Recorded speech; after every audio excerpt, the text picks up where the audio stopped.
என்ன இல்லையே, யாரும் எனக்கு கிட்ட கொடுக்கலையே அப்படின்னு சொல்றதுக்கு nobody gave.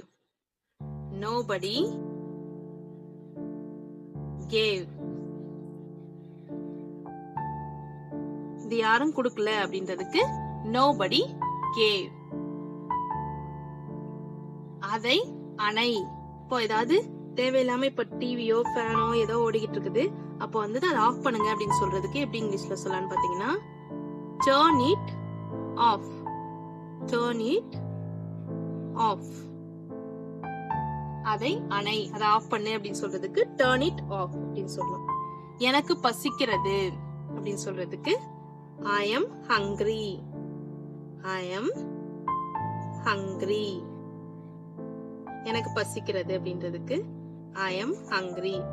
அடுத்து யார் அவள், அது யாரு அப்படின்னு கேட்கறதுக்கு who is she.